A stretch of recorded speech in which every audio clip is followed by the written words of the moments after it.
What if we miss it? What if we fail to identify the ilex in this world? What if we always look in the same places, in the Silicon Valleys of this world, to find solutions for the climate crisis? We tend to invest nearly all of our capital to those who, quite frankly, are fairly removed from the problems. But there is an alternative.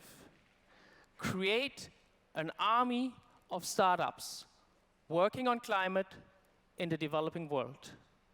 Startups working on climate in the developing world. Here's why. Necessity is the mother of innovation. Those who are most affected by the problems, we just saw the example, often come up with the best solutions. But now you might think, but hang on.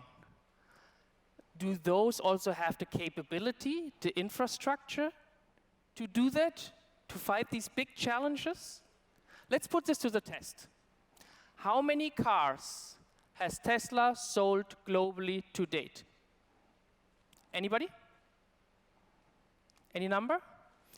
It's coming close to 5 million. Today, right now, on the streets in Bangladesh drive more electric vehicles than Tesla has sold in the whole world to date. Transporting people and goods every day, tens of millions. Now I dare ask you, who has the bigger impact on people and climate? When I came from Germany, the country who coined the Energiewende, the energy transformation, to Bangladesh 10 years ago, Germany had 1.5 million rooftop solar systems. The same day, Bangladesh had 3 million. It's astonishing, but we need to look in the right places. The question now is, can we leverage those records to build more innovation to heal the planet? In the last 10 years in Bangladesh, I did 2 experiments. And based on that experience, I stand here today, and I'll tell you, I think we can. I'm convinced we can. First experiment. We interconnected those millions of solar home systems so people could share electricity among each other. Not to do some groundbreaking research or innovation, to fulfill a pressing need. People sometimes had more solar energy than they needed, whereas their neighbor had nothing. So let them share. Only later we found out that we were the first in the world to do that. The world's first peer-to-peer grid in 2015 installed by SOLshare in a remote village in Bangladesh. Who would have thought? Second, the millions of local Teslas. We put intelligence into the batteries. So now those batteries can support the grids from the outages, can power homes. It's a simple but yet revolutionized concept.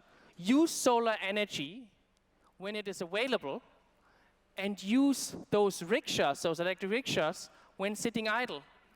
Often you hear about it as a virtual power plant in some white paper.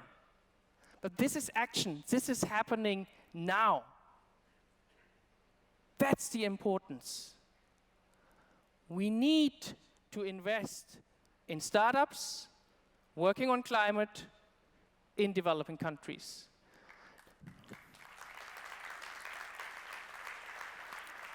The Science Sustainability Prize has set the example and has shined the light today on ELAC, on me here with SOLshare, and so many others.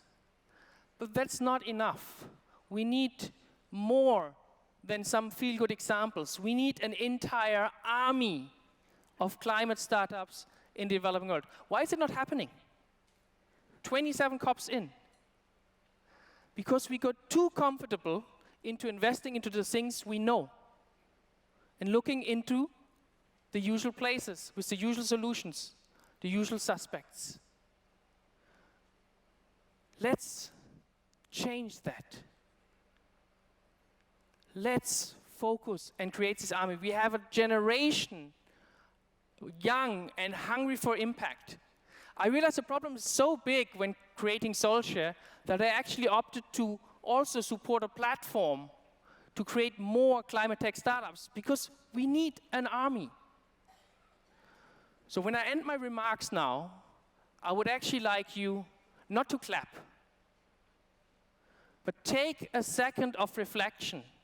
In whatever capacity you're sitting here right now, what can you do to create more finance, more investment, more focus to startups working on climate in the developing world?